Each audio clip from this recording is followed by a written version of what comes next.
India vs south Africa first test டே 2 வந்து பார்த்தீங்கன்னா strengths பண்ணிட்டாங்க. இந்தியன் டீம் ஃபர்ஸ்ட் டேயில் வந்து பார்த்தீங்கன்னா பேட்டிங்கில் சொதப்பினாங்க, செகண்ட் டேயில் பவுலிங்கில் சொதப்பிட்டு இருக்காங்க. இந்தியன் டீம் ஃபர்ஸ்ட் இன்னிங்ஸில் வந்து பார்த்தீங்கன்னா 245 ரன் அடிச்சிருந்தாங்க, ஆல் அவுட் ஆகிட்டாங்க.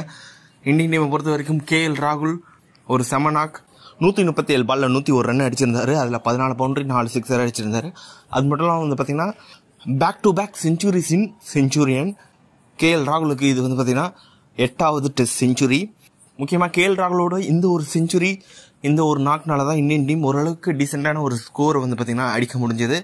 நான் ஏற்கனவே சொன்ன மாதிரி இந்தியன் டீம் ஒரு 250க்குள்ளே வந்து பார்த்தீங்கன்னா அடித்தா ஒரு டீசெண்டான ஒரு ஸ்கோராக இருக்கும் அப்படின்ற மாதிரி நேற்று சொல்லியிருந்தேன், நேற்று வீடியோவில். பட் அதே மாதிரி வந்து பார்த்தீங்கன்னா இந்தியன் டீம் கிட்டத்தட்ட 250 ரன் அடிச்சிருந்தாங்க.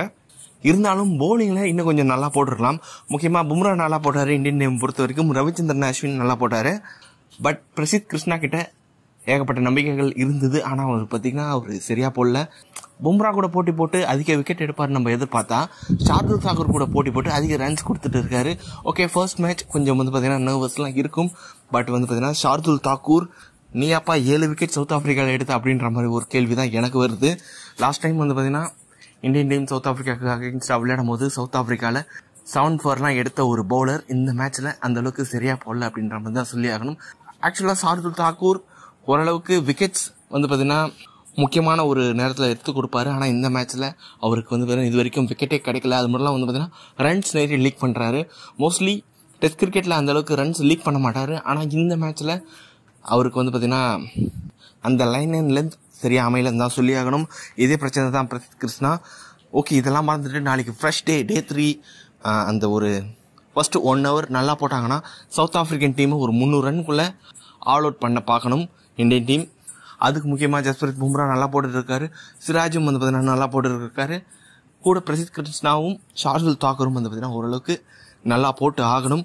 நாளைக்கு வந்து பார்த்தீங்கன்னா கம்பல்சரி சவுத் ஆப்பிரிக்கன் டீமை 300 ரன்னுக்குள்ளே இந்தியன் டீம் ஆல் அவுட் பண்ணி ஆகணும். அதுக்கப்புறம் செகண்ட் இன்னிங்ஸில் ஒரு நல்லா ரன் ஸ்கோர் பண்ணோம். அப்படி இருந்தால் தான் இந்தியன் டீம் இந்த ஒரு டெஸ்ட் மேட்சை ஜெயிக்க முடியும். அப்படி இல்லைனா சுவாகா தான். இப்போதைக்கு சவுத் ஆப்பிரிக்கன் டீம் வந்து பார்த்தீங்கன்னா 11 ரன் லீடில் இருக்காங்க.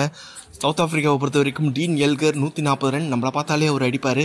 எப்போல்லாம் வந்து பார்த்தீங்கன்னா இந்தியாவுக்கு அகேன்ஸ்டாக ஒரு டெஸ்ட் மேட்ச் இருந்தாலும் அவர் வந்து பார்த்தீங்கன்னா பர்ஃபார்ம் பண்ணிடுறாரு. அவர் கூட வந்து பார்த்தீங்கன்னா பெடிங்கம் அவர் ஓரளவுக்கு சூப்பராகவே எல்கருக்கு வந்து பார்த்தீங்கன்னா சப்போர்ட் பண்ணார். 87 பாலில் 56 ரன். அவரோட ஸ்ட்ரைக் ரேட் வந்து பார்த்தீங்கன்னா 64, 7 பவுண்டரி 2 சிக்ஸர் வேறு அடிச்சிருந்தார். இப்போதைக்கு டீன் எல்கர் கூட மராக்கோ யான்சன் விளையாடிட்டு இருக்காரு. மராக்கோ யான்சன் அந்தளவுக்கு மோசமான பேட்ஸ்மேன்லாம் நான் சொல்ல மாட்டேன், ஒரு டீசென்ட் பேட்ஸ்மேன். அவரோட விக்கெட்டில் வந்து பார்த்தீங்கன்னா ஸ்ட்ரெயிட்டாகவே எடுக்கணும். அது மட்டும் வந்து பார்த்தீங்கன்னா கேப்டன் டெம்பா பவுமாக்கு இன்ஜுரி, அவர் வந்து பார்த்தீங்கன்னா இன்னும் இருக்கார். எப்படி பேட்டிங் விளையாட போகிறார் அப்படின்றதெல்லாம் தெரியல, வெயிட் பண்ணி தான் பார்க்கணும். இது ஒரு அட்வான்டேஜ் இந்தியன் டீமை பொறுத்த வரைக்கும். வெயிட் பண்ணி பார்க்கலாம் நாளைக்கு இந்தியன் டீம் சவுத் ஆப்பிரிக்காவை எவ்வளோ ரன்னுக்கு ஆல் அவுட் ஆகினா நல்லாயிருக்கும் அப்படின்றதையும் வந்து கமெண்ட் பாக்ஸில் டைப் பண்ணுங்கள். இந்த வீடியோ பிடிச்சிருந்தா லைக் பண்ணுங்கள், ஷேர் பண்ணுங்கள். நம்ம சேனலை மறக்காமல் சப்ஸ்கிரைப் பண்ணி வச்சுக்கோங்க.